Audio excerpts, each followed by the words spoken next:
שלום לכולם, אנחנו נראה עכשיו דוגמה כיצד מחשבים דלתא היפרבוליות עבור גרף. כמו שראינו בהסבר, דלתא היפרבוליות בעצם עוזרת לנו להבין מה הגודל או סדר הגודל של הליבה של הרשת. אז זה מה שאנחנו נעשה היום, אנחנו פשוט ננסה לחשב את הדלתא היפרבוליות הזו, את הערך הזה עבור איזשהו גרף מסוים. תחילה נבנה את הגרף.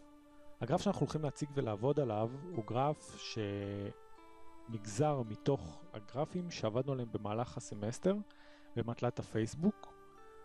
זה גרף שלקחנו מתוכו 12 קודקודים עם כל הקשתות שמחברות בינם לבין עצמם, ומתוך זה בנינו את הגרף שעליו אנחנו נעבוד. הגרף הזה הוא יחסית קטן, אבל הוא גם מאפשר לנו לראות מי נמצא יותר במרכז, מי לא.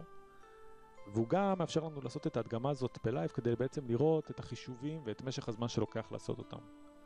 לצורך העניין, אם ניקח 15 קודקודים במקום 12, זה כבר יהיה ממש חישוב שהוא ארוך פי כמה עשרות מונים.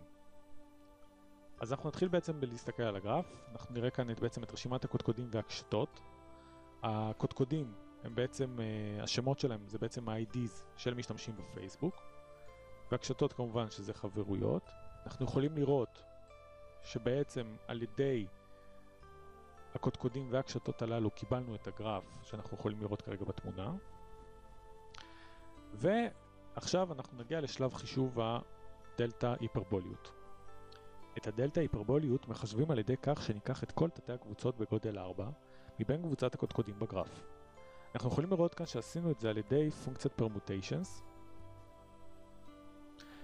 אלא שהחזירה לנו בעצם את כל תתי הקבוצות עם חזרות.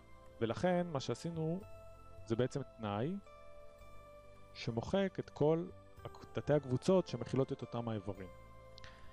בעצם כאן יש לנו משתנה סאב-גרופס שהוא בעצם ליסט שמכיל את כל תתי הקבוצות בגודל 4 ללא חזרות. בשלב הזה אנחנו הולכים לחשב את הדלתא היפרבוליות של הגרף.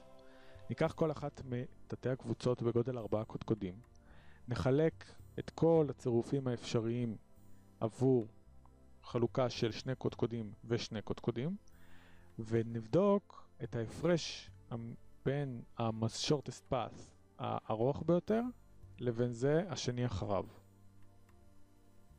ניקח את ההפרש ביניהם ונחלק ב2. כך נעשה עבור כל תתי הקבוצות, ולבסוף נחשב את הממוצע של כל התוצאות שהתקבלו. התוצאה היא הדלתא היפרבוליות של הגרף. אנחנו יכולים לראות שהתוצאה כאן היא יחסית קרובה ל-0. גם יחסית לתוצאות שהמחברים הציגו על הגרפים שבהם הם השתמשו, וגם באופן כללי המספר הוא די קטן. אנחנו יכולים לראות שמאחר וערך הדלתא הוא די קטן וקרוב ל-0, זה מצדיק ומסביר היטב את התוצאה שאנחנו רואים בגרף הוויזואלי עצמו ממעל. אנחנו יכולים לראות שבגרף יש בעצם איזשהו מרכז שקמים בו מספר קודקודים, שכל המסלולים הקצרים בין קודקודים כלשהם יעברו דרכם. אנחנו יכולים לראות את זה דרך קודקודים שמסתיימים ב-297, 549 לדוגמה, או 774.